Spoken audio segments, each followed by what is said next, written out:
All right, we are going to be switching to acrylic paint, which is a little different than watercolor. And so we're going to talk about the two different kinds of mixing that we can do with our acrylic paint. We are using a little bit different sort of palette than normal. I'm going to give you a plastic plate so you can see I've got my three primary colors and I'm ready to go, and a Ziploc bag. I'm going to take a marker and make sure that my name is on my Ziploc bag so that I can find it with the rest of my stuff. There's a marker at your table. You will also find that you need water. So I do have my little cup of water here. I do also need a paper towel. So a lot like watercolor painting in that I need some of the same supplies like paper towel and water. Different than watercolor painting in that I don't have to mix water with the paint. So you can see that I've got small like toothpaste size spots of paint on my palette. I'm also going to take and make sure that I write my name on my sheet so that I can find it later. So please make sure you write your name on your paper. Acrylic paint will paint because it's plastic and will paint on almost anything. So it's pretty easy for me to go ahead and just paint on this piece of paper actually. So that's what we're going to do. We're going to start with the color wheel, just like we did with watercolor. I'm going to start with my paintbrush. It is dry and clean. And I'm just going to start with my yellow, right? So you'll notice that different than watercolor paint, when we grabbed paint, we kind of licked paint off the top of the paint pile. For acrylic paint, I'm going to go ahead and actually scoop up paint onto my paintbrush. So you can see I'm like using my paintbrush almost like a little spoon. I have a little pile of yellow paint on there, and I'm going to go ahead and paint this spot on my piece of paper. Now, normally acrylic paint is opaque, which means we can't see through it. But just like in watercolor, yellow paint is not the world's most powerful color, and so it is very translucent, much like watercolor. We are using a square brush. The reason I like a square brush for acrylic paint is that we get a wide brush and a skinny brush, just depending on how we use our paintbrush. So you can see that I can slide my paintbrush sideways to make sure that I am really working to cover this space. I am now going to go ahead and mix my next color on my color wheel, and I can go in either direction, it doesn't matter. But what I'm going to do is I'm going to scoop paint up and I'm going to move it over here on my plate so that I can mix a new color.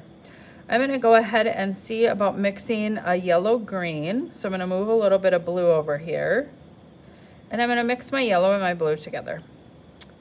And again, you will see that yellow is not a very powerful paint, and that as I mix these two together, I end up with very, very green paint. So I'm going to go ahead and just paint where my green space is. You'll also notice that I didn't like mix really big. I kept my mixing space reasonably small so that my paint stays together in a pile. I'm also now like scooping most of this up and moving it over here onto my piece of paper for my color wheel, making sure that I have a smooth application of paint and am filling that space in nicely. I still have a little bit of green paint in my paintbrush, and I'm going to think that it's probably going to be enough to make a yellow green, because yellow is not a very powerful color. So you always want to make sure that you're... Here is another fun difference from acrylic paint to watercolor.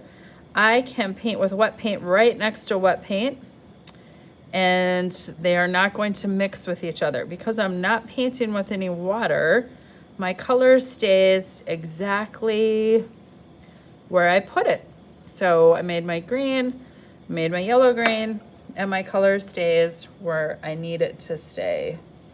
Grab a little bit more of this yellow to make a blue-green. So I want a green that looks a little bit more blue than that one. And again, you'll see that I'm trying to stay in a little pile. You don't want to mix big because then you're just painting your plate. We don't want to paint the plate. We want to have a color that we've mixed together to be able to paint on our paper. Maybe a little bit more blue. Trying to stay in a little space. There we go, that's better. Again, I can paint right to the next color because wet acrylic doesn't mix together the way watercolor does.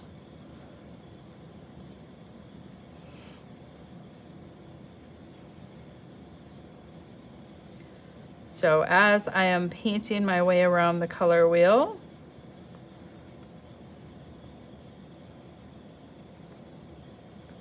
make this just a little bit more blue. There we go.